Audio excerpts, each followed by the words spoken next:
following is a production of DallasCowboys.com and the Dallas Cowboys Football Club. How about them Cowboys? Yeah, go Cowboys! This is Mick Shots. Streaming live on DallasCowboys.com and the official Dallas Cowboys app. Now, here are Bill Jones, Everson Walls, and Mickey Spagnola. And it is time for another edition of Mick Shots inside the SWBC podcast studio. Bill Jones, Everson Walls, and Mickey Spagnola. And Mickey, it's time for you to say the sun came up today. I don't think it did. Oh, the sun did not come up today. Or if it did, it's not very effective. and I can't hear a victory song, so yeah, this. Yep. If we don't hear a victory song, it's not a victory Monday. It's one of those. Hey, yeah, we should play that after every loss. There you go. That's our disappointing song. When all the laughter dies in sorrow, right? Mm-hmm. What time did you arrive back on the charter? 2:35. And a quick turnaround for this team. Yeah. This morning, as they've already had an open locker room. Well, it was open. Didn't mean that the players had to be there. I think the media far outnumbered, probably 15-1. So it's by design they opened it at 11 o'clock. They had their team meeting. Mm-hmm. So what time would that have been? I came down. It was after I did my fan update, so it was about 10:40. Okay. And then they started the exit interviews, as Everson knows. And some of the guys were there cleaning out their lockers, getting their things. I didn't see any trash bags being filled, but there was hardly anybody in there. So Deron Bland spoke for a little while, talked to Overton for a little while about the classless act of the 49ers before the game. Interrupting the kicker while he's trying to kick. Yeah. Why don't the referees handle that? Because they're not out there yet. Oh. This was what? How long before the game? An hour and a half? It was, maybe an hour, 45 minutes. I mean, they were punking them. Yeah. Yeah, they were. I mean, it would be like the NBA when they talk to you at the free throw line when the game's on the line. Right. And it was just classless. And, and it was their main guys, Deebo Samuel, Trent Williams, Josh Johnson. Trent, I was surprised he was over there. Yeah. And it's like they're talking smack and got in the way of the warm-ups. I was looking at that. And then I saw, the tempers were starting to, and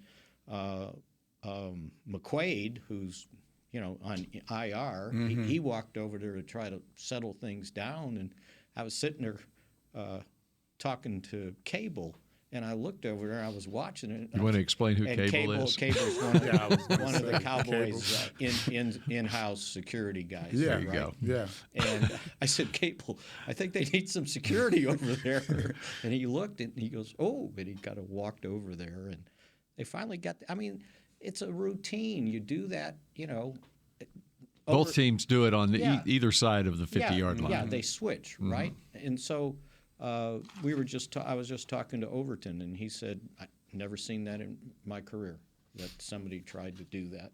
You think fines might be in the future? Yeah, I don't know. I don't know if the NFL, it probably is not. If there's no picture, it didn't happen, right? Oh, there's pictures. Yeah, there's video. The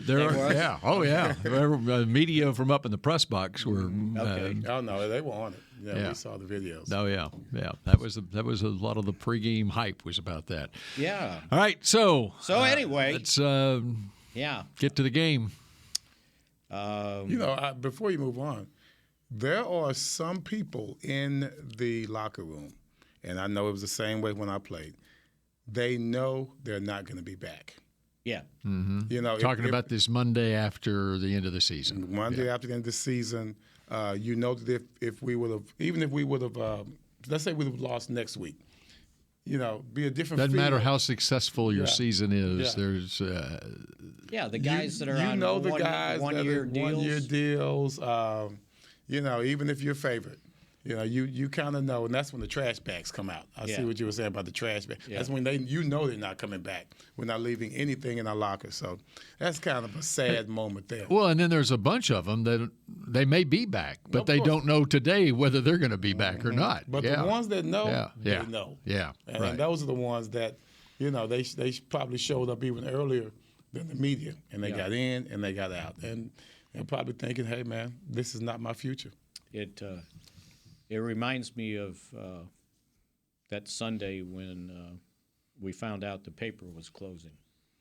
And it's like you go, okay, now what do I do with the rest of my life, right? Because you don't know. Yeah.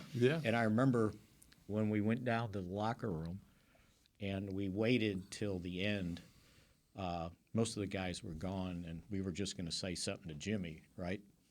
Jimmy walks out. He kind of looks at us. He kind of smacks his lips, and he goes, well, whatever. and then he finished it with, well, now you know how us coaches feel when we get fired. And I was like, oh, thanks. I gotta say, but that's was 1989. Yeah, that was my feeling. Yeah, I almost forgot. I'm getting old. I forgot I had that feeling. Yeah, and it's because some of you guys interviewed me. I don't know if you were there. And then after I left, I heard that Jimmy comes out of the shower, hair still wet. What did Everson say? Because that was a 1-in-15 season, and pretty much they're going to be voices. I mean, I know we need to get to the game, but the locker room was as Mike McCarthy said, it was raw. It was really raw. Mm-hmm. I heard on Channel 8 News about the emotions in the locker room in San Francisco after the game. I mean, you talk about raw emotions. J-Ron Kearse, God bless him, he meticulously got dressed with his back to everybody, but he stood there and answered all the questions. And I thought he was going to just start crying. He did. You must have missed it. Yeah. No, he did, openly. Yeah. Openly crying. I mean, to where he had to be consoled. He was, it was tough on him. Trayvon Diggs might have been the last person to leave the locker room. He was sitting there with his head down, bent over with a towel on the chair, towel over his head. That's what I heard, yeah. Dak and Zeke were the last two guys in there, and quarterback's got to talk, right? Got to talk. Got to fall on your sword. You got to my bad, and the hard thing was if you analyze the game, what you were worried about was the amount of points San Francisco had been scoring with a seventh round rookie quarterback. You were worried about Deebo Samuel, or you were worried about McCaffrey. And they stopped those guys. Stopped them. They sure did. Deebo had 8 touches for 56 yards. You would have said, yeah, I'll take that. McCaffrey had 16 touches for 57 yards. I'll take that. Mm-hmm. They're going to score 19 points. Hell yes, I'm taking that, right? But they only scored 12 points. 12. And they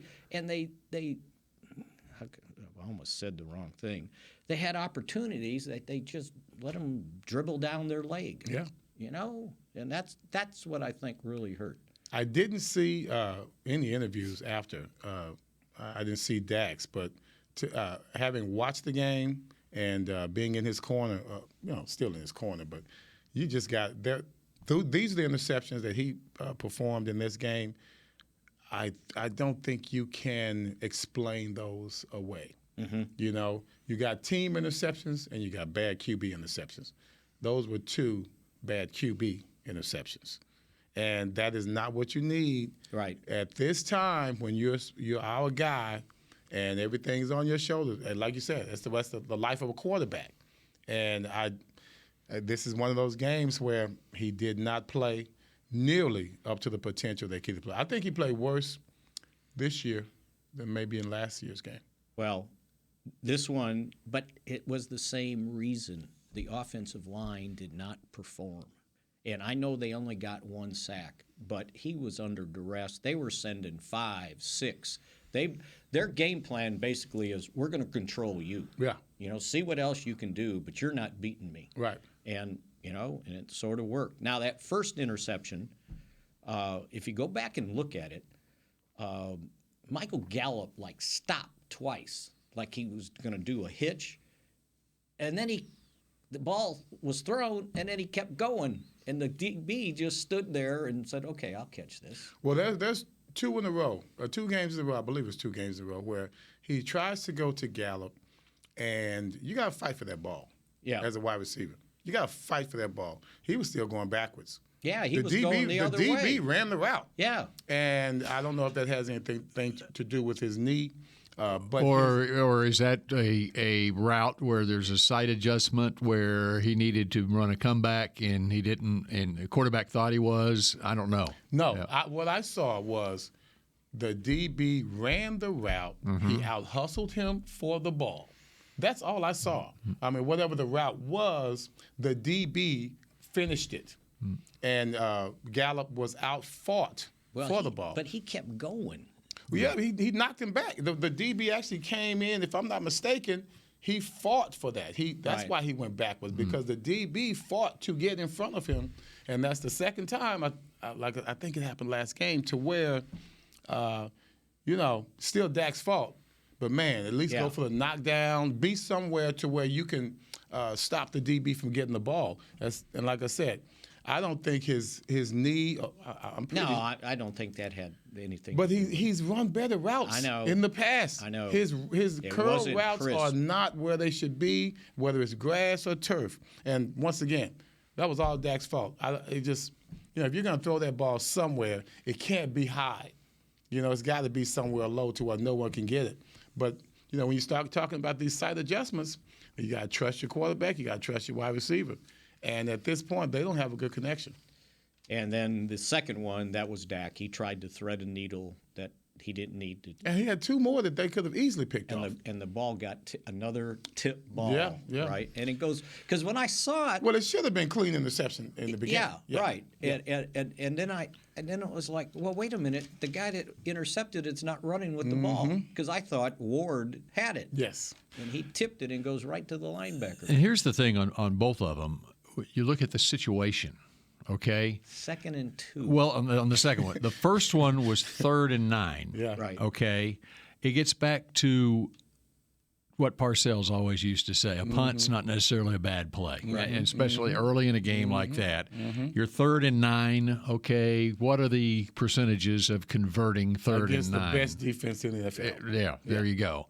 And so don't take a chance, okay? Go ahead. If it's not there, throw it away, punt, and live to play another play. I don't care how short the route is. And then as Mickey pointed out, if they can make a play. Right. And then as Mickey pointed out, it's 2nd and 2 at the 18-yard line. That hurt. You got a field goal. That hurt. Right? You got a field goal. That hurt. And not only did Well, you thought you might have a. He kicked. He did. kicked the field At that goal point, he had just not. fine. At that point, he had not kicked one. So You got to depend on the field goal. You got to depend you on are. the field goal. Yes, right. So that's -3. Yeah. Right. That hurt. The missed or the blocked extra point that was going to be a miss. That's -1. So now you're -4. And then they get the ball back and go kick a field goal to end a half. Well, now that's -7. But then you also, with the interception early in the game, that's a -3. That's right. A +3 for San Francisco because they kicked got a it. field goal. Yeah. That's right. So there's 10 points that swing on that. And let's add 3 more or 4 more because they've got 1st and goal at the 9. And they kicked the field goal. You've got to score a touchdown. Right. I'm sorry. And you give up that many points, and you lose by 7. And see, now, when you talk about being in certain situations, first of all, your quarterbacks, he's been here before. You got to know what not to do, number one. Number two, I think the beginning of the game plan was all about moving the pocket. It was all about making them find out where we are. After a while, in the second half, we stopped all of that. And maybe it has something to do with Pollard, I don't know, but we're right where they need for us to be. They can see us in the pocket the whole time. That 4-man rush, just like last year, he's getting swallowed up. He's panicking. He you know how he does.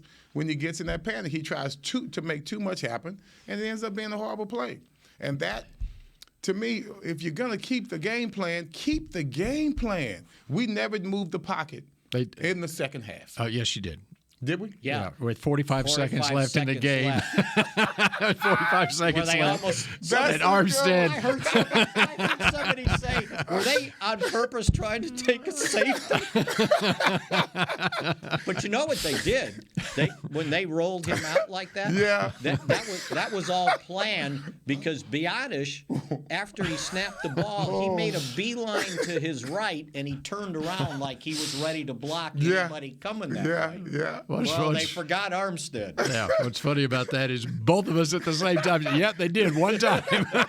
45 seconds left. You guys are on it. You're on it. You are on it. I still got this vision of Biotish just turning around and facing. I have this vision. My son and I were going crazy. I have this vision of him just running into the defender. Just Dak, like it was almost like Armstead also wasn't sure. Okay, this is so weird. Doing? Yeah. Why? Okay. Why is he not trying to throw the ball? The one thing I don't want is a penalty, and so I don't want to hit him. And I don't know what was Dak thinking on that. They were pulling to give him. They've done that play before, and it worked. They pulled him, and then he threw deep, and he had more time to throw. Right. Yeah, but I get what they were doing.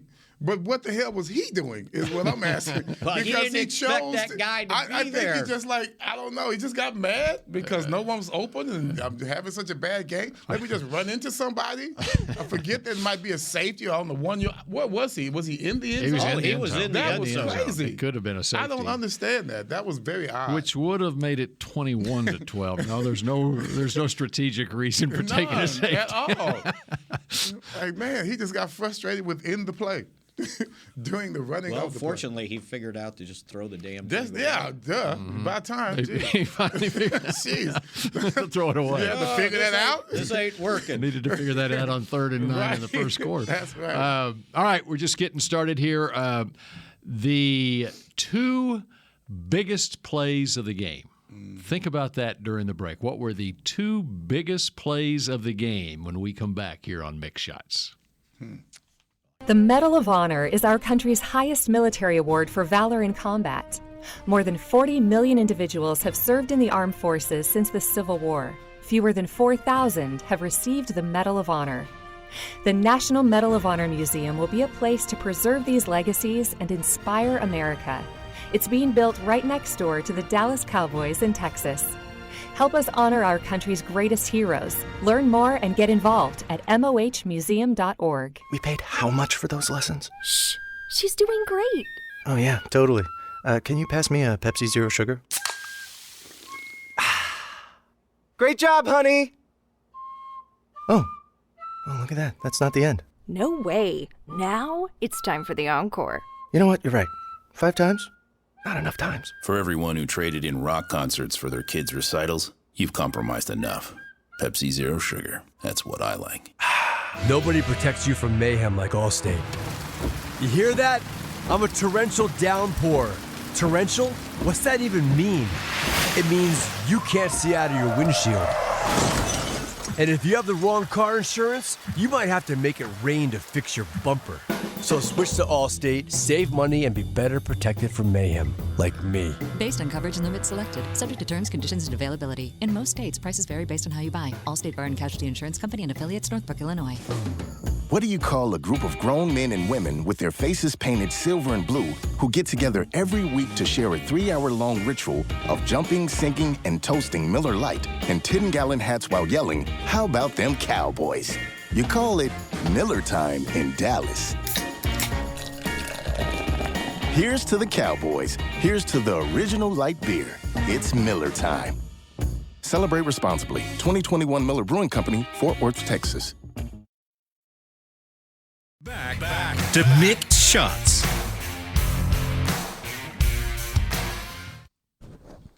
K-Post Roofing and Waterproofing, proud partner of the Dallas Cowboys. From corporate homes to your home, have your roof checked by choice, not by chance. Call now, 214-225-4860, kpostcompany.com, and it helps when you have your microphone. All right, Dak. Your energy level seems low this morning, Mickey. I got to say, I feel old. I do. I feel older. After watching that game, being so drained and, man, just kind of trying to be patient and, anticipate. You know, the whole house was drained last night. We all have friends like this who is the biggest negative, biggest negative Cowboy fan in the world, or not even a Cowboy fan, but just likes to see the team struggle and jumps on Dak at everything, whatever.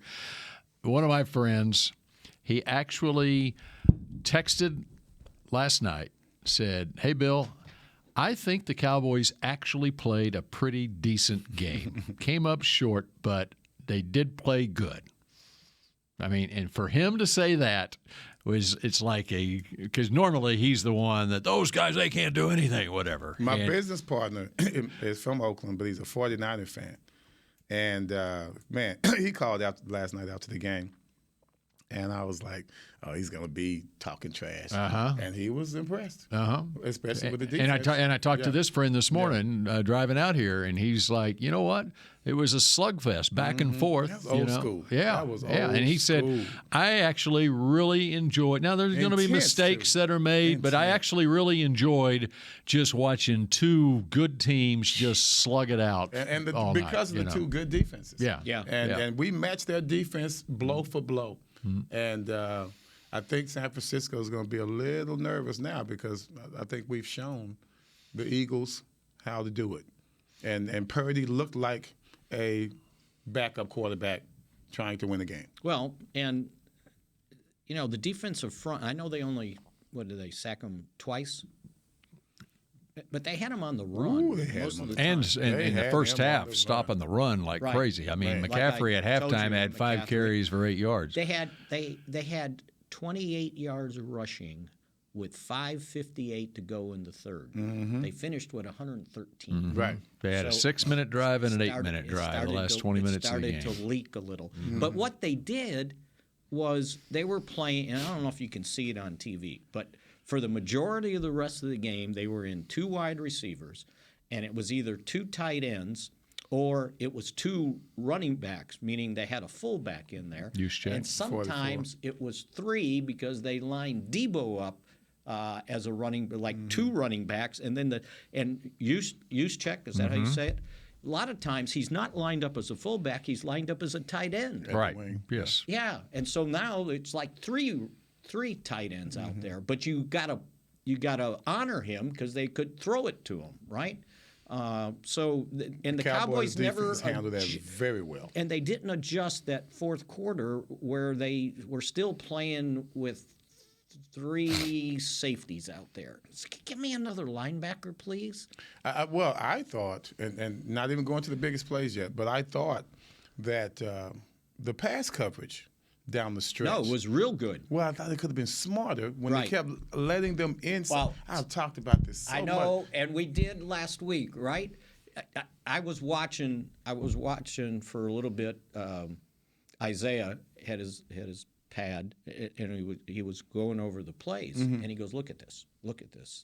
He goes, "He doesn't ever throw the ball outside." No. He goes, all they do is design stuff for him to look straight ahead. And everything's in the middle. Even the commentators know that. In the middle. Yeah. And that's all they did. It was a slant, a hash, a little curl, but everything was in front of him. And it reminded me, I don't know if I told you guys, I might have told you Friday. It reminded me of Steve Walsh when he was with the Bears. And they got into the playoffs. And I don't remember who they were playing, but they decided that Walsh's arm is not going to beat us on the outside. We're going to make sure we squeeze the middle. And they picked him off a couple times because they had the middle all squeezed, right? Well, the Cowboys a lot of the time they were in zone, and the receiver Ayuk would just run a slant, settle down, and it's right in front of him. I saw 2 on third downs. Barr was one. Yeah, that was man to man, and he should have stayed inside. But you can't have the linebacker on a wide receiver. Yeah, but here's the thing. In the slot. Here's the thing. If a linebacker should cover what he should be able to cover. So in the inside. And that is what he was able to cover. He was already inside. Yeah. And he took the fake. And I get it. Hey, I play deep. Shifty wide receivers. They can do that. But, he's a veteran. And this is time for him to make a play. And not just him. I think the same thing happened with Bland, if I'm not mistaken. Yes. Also gave it up inside. When you're lining up, guys, and you've already seen what the pattern is, you might as well cheat it. Right. You have no one Force inside. him to throw that ball outside. You have to. You have to. I mean, you have to play what they've shown you. And, that comes with experience. Yeah. And I thought Bard was a little bit more experienced than that. So. Okay, so biggest plays of the game. What do you think? Well, Dak's interception. To me, Dak's interception in the red zone. That was the beginning of incompetence, because at that point I thought we had momentum going. We'd already scored a touchdown, if I'm not mistaken. And I thought we could have, kept them on their heels with at least a field goal. And that was 6-6 at that point. Okay. And then they took it and were able to get a field goal right on the last play of the half. I thought that was big. I thought that gave them the slight. It wasn't much momentum from either side, but when you're talking about a slugfest like this, you don't need much. So, mine, it's 9-9. We're looking at 1st and 10 at the Cowboys 21, 5:19 left in the quarter, and Purdy throws the ball down the middle to Kittle. And I think he juggled it for 10 yards. Yeah, I'd say that. Not with just once, Neville Gallimore trailing him. Yeah. Wow, Neville was running, wasn't he? He's like, I'm going to make this play. Was that the one that Diggs almost got there in time to hit him after he juggled it? Yeah, he's still upset about that. That was one of the reasons he had the towel over his head. It's a 30-yard gain to the 41, and that gets them on the drive you mentioned when they went 91 yards to score the only touchdown they scored in the game. If they don't get that play, I don't know that they marched that far downfield. That's true. Well, to that point, all right, I'm trying to decide. I've got two plays. Okay. And they relate very closely to both of your plays. I'll start with yours, Everson. What happened on the play before the interception? Can't recall. Tony Pollard got hurt. Right. Oh, yes. Yeah. I think that was one of the two biggest plays in the game. I agree.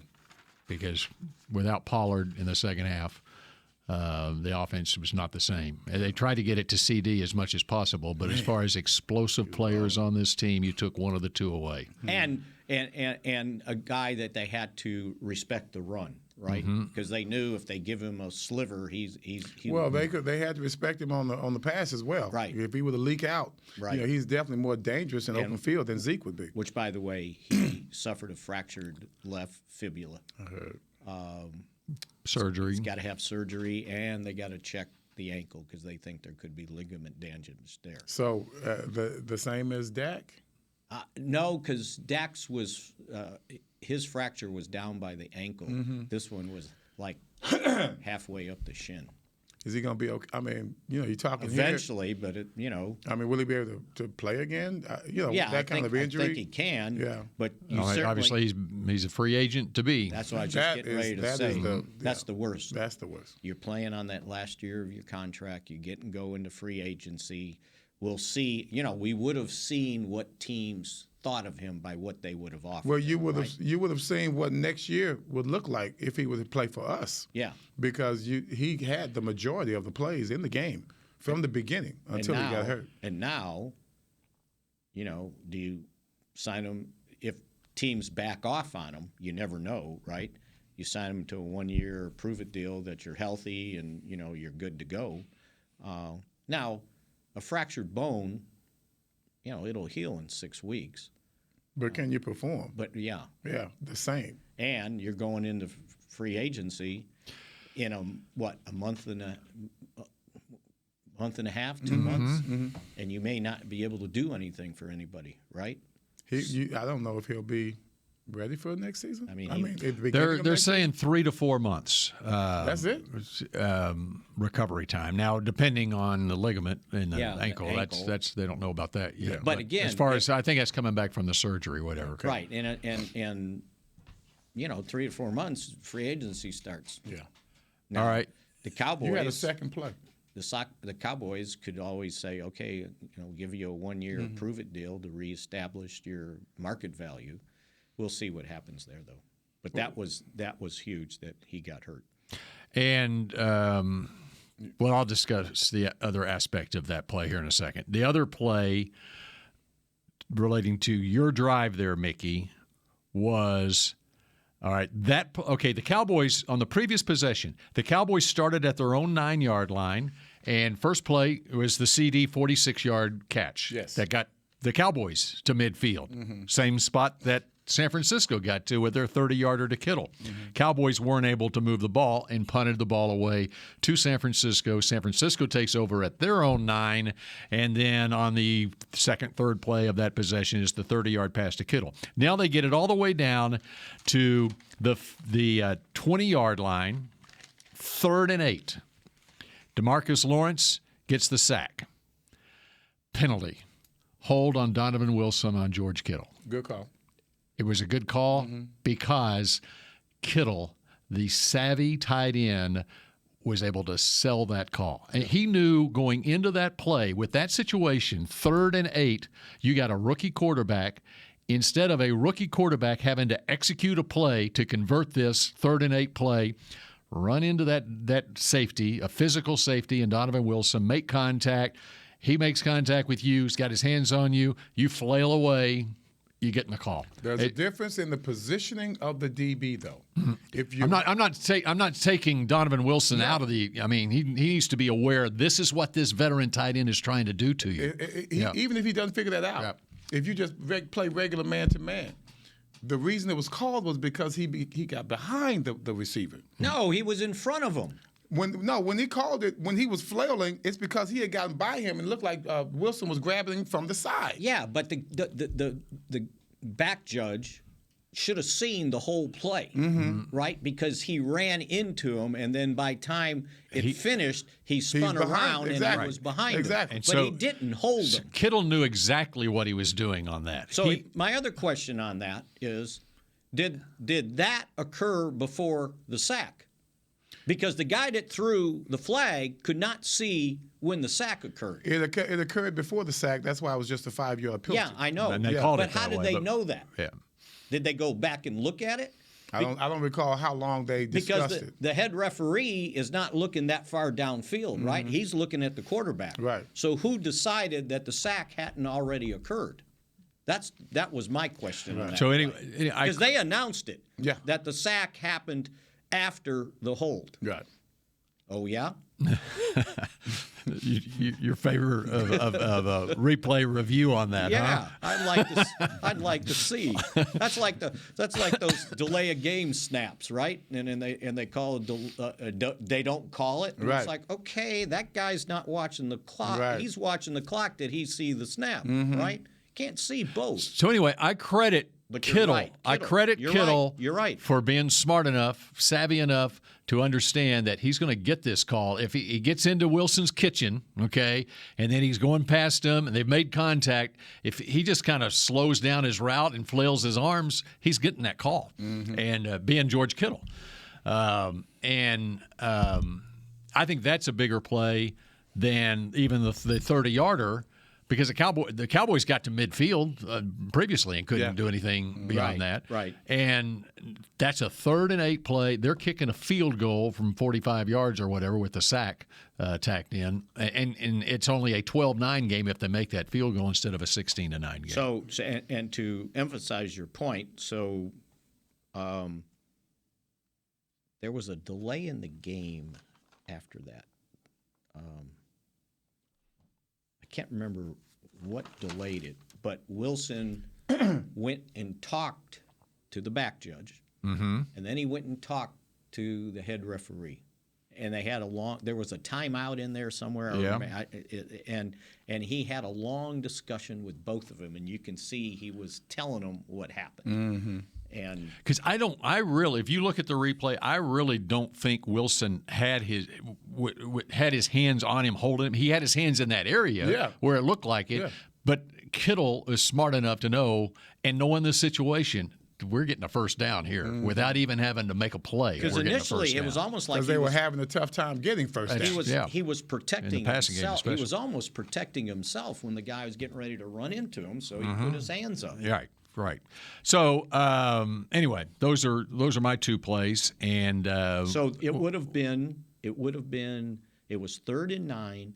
They sacked him at the 26. Yep. So we're talking 44-yard field goal. 44-yard field goal. Which was money for gold, but it's still 12-9 instead of 16-9. It ends up 1st and 10 at the 15. Mm-hmm. I got to say, one of the bigger plays of the game. Oh, and by the way, to continue. The next play, Jonathan Hankins gets called for a defensive holding. He's getting double teamed, and he's kind of holding on for dear life, right? And he gets called for a hold, which happened earlier in the game when Zach Martin got held on a play, and they didn't call it. And there was another. That was bad. Yeah. And then there was another.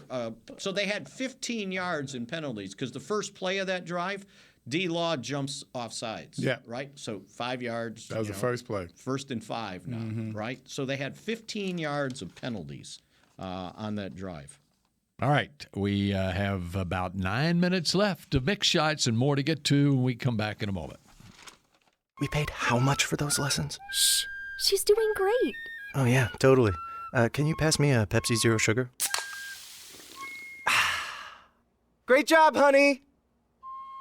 Oh, look at that. That's not the end. No way. Now it's time for the encore. You know what? You're right. 5 times? Not enough times. For everyone who traded in rock concerts for their kids' recitals, you've compromised enough. Pepsi Zero Sugar. That's what I like. Nobody protects you from mayhem like Allstate. You hear that? I'm a torrential downpour. Torrential? What's that even mean? It means you can't see out of your windshield. And if you have the wrong car insurance, you might have to make it rain to fix your bumper. So switch to Allstate, save money, and be better protected from mayhem, like me. Based on coverage and limits selected, subject to terms, conditions, and availability. In most states, prices vary based on how you buy. Allstate Bar and Casualty Insurance Company and affiliates, Northbrook, Illinois. The Medal of Honor is our country's highest military award for valor in combat. More than 40 million individuals have served in the armed forces since the Civil War. Fewer than 4,000 have received the Medal of Honor. The National Medal of Honor Museum will be a place to preserve these legacies and inspire America. It's being built right next door to the Dallas Cowboys in Texas. Help us honor our country's greatest heroes. Learn more and get involved at mohmuseum.org. The season is finally here. For months, we've been gearing up to win. Now it's time for the team that performs on any field, United Ag and Turf. With John Deere Zero Turns for mowing, compact tractors for loading, mini excavators for digging, Gator utility vehicles for hauling, implements for grading, hay tools for baling.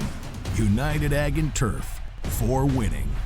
The official Ag and Turf equipment supplier of the Dallas Cowboys. Visit UnitedAgAndTurf.com for more.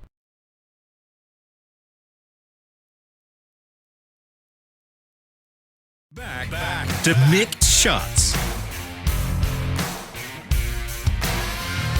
Just steps away from the Dallas Cowboys world headquarters in Frisco, visit the Star District, your destination for excellent dining, premier shopping, and exciting events.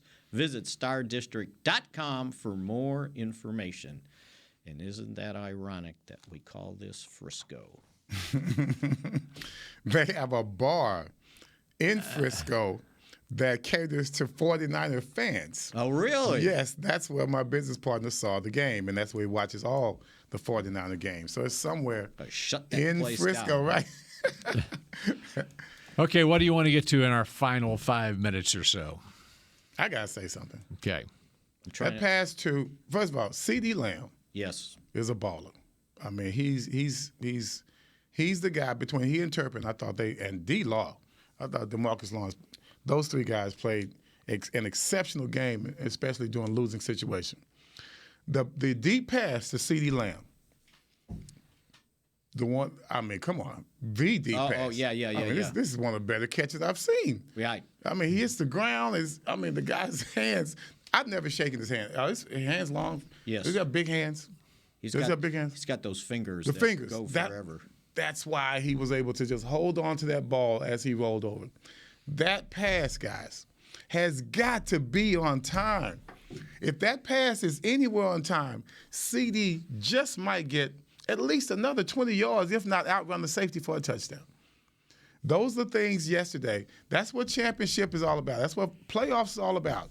You have got to make the plays you need to make. And Dak's deep passes yesterday, I've been complaining about the receivers not being able to track the ball. Well, hell, I couldn't track that ball either. It was short to CeeDee Lamb, and the other one that he tried to Gallup.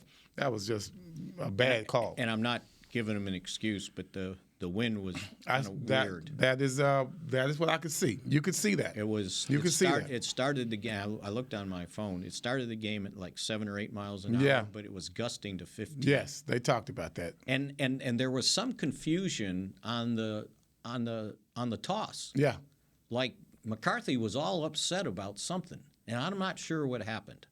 But he was barking at the official that's like the alternate guy on the sideline. Yeah. And then he was on the field yelling at the head referee. So I don't know what happened because it ended up being the Cowboys won the toss and deferred, right? And I'm not sure what happened there because somehow I think not only did they kick, but San Francisco might have gotten the win too. And I was watching warm-ups, and the wind was affecting the kicks, especially the punts. Yeah. When they got up way high, I was like, oh, somebody's going to fumble one of these. Now, they fumbled one, but it was after he caught it. Right. Which was a hell of a play on Kelvin Joseph and Damone. I told you guys Kelvin Joseph was going to make a play for us before the playoffs. You know, special teams almost almost won that game. Yeah, he's pretty good, man. He's very athletic. Yeah, I'll put it that way. You know, one thing on the Gallup throw, the deep one with 3 minutes left in the game. It looked to me, and I'm watching the replay of it now, it looked to me like Dak couldn't follow through on it. No, he got hit. Yeah. I mean, I didn't see the replay on it, but I'm looking at just the live picture of it right now, and he had to short arm it, which is why. Who was in his face? Lineman on the right side. I'll let you look at it. I got it. I see it. Yeah. It looked like he wasn't able to follow through, and I think that's why it drifted to the right. I see it. So I thought it at the time. Right. Live watching it too. Because I ended up writing down short. It was not short. But again, it gets back to that pass rush. It doesn't necessarily have to be a sack or even a quarterback hit. If he's having to hurry it or whatever, that's a difference when you're playing the San Francisco front as opposed to the Tampa Bay front. And I must admit, both quarterbacks had issues. Yeah. The D-line was getting after it on both sides. Yeah, and that's why, you know what, on the thing, on the official stat sheet, it said Dak it says Q, right? So it's either hit or pressure, 4. And then the other guy, 4. I'm going, no, that's got to be 8. Yeah. They were under duress most of the game. Yeah. That's why what they were doing, it was, dump offs to the side, screens. I'm fine with that. Yeah. I was fine with that because this is the kind of game where you're going to have to do that. And Purdy did it awfully well. Yeah. And he rarely made a bad decision. You got to give him that. Yep. So he was pretty relevant, let's put it that way. Get rid of that irrelevant stuff. Pretty relevant? Pretty relevant. Or Purdy relevant. Purdy relevant.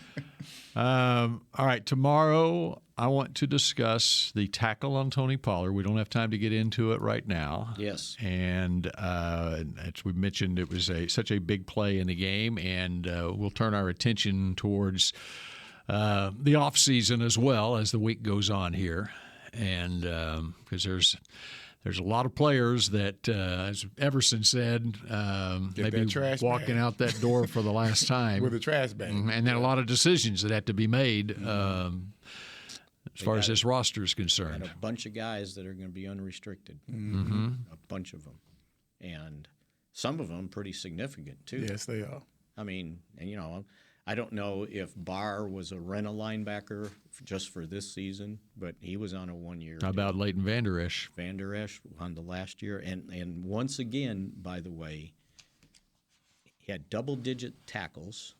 I want to say it was 11. I don't know if you're listening to the TV broadcast, but they were talking that McCarthy said that he's the most improved player on the team this year. He had 11. He had 11 tackles.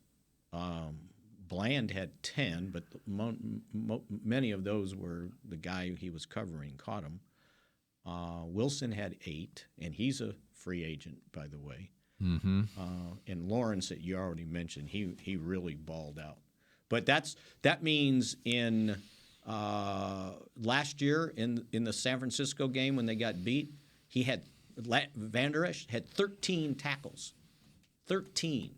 And I'll remind you of our little discussion with him at the home run derby deal when somebody said it looked like it towards the end of the year, you kind of hit your stride. You had a lot of tackles, 13 in that playoff game. And he goes, "That's what you get when you leave me on the field." Look at my snap count. Right? And that's what he meant, right? And I was like, touche, messing around with Jalen Smith all that time. Speaking of that, we'll get into it tomorrow, but the Eagles feasted in the run game against the Giants on Saturday. And I'll leave you with this. You mentioned snap accounts. They had 66 defensive snaps. Van Der Esch had 65. Okay. So he was out there predominantly the entire game, and it showed. All right, so that does it for a morning after or a noon after, and we'll focus on the future tomorrow on the next edition of Mick Shots. Go Cowboys. This has been a production of DallasCowboys.com and the Dallas Cowboys Football Club. How about this, Cowboys? Yeah!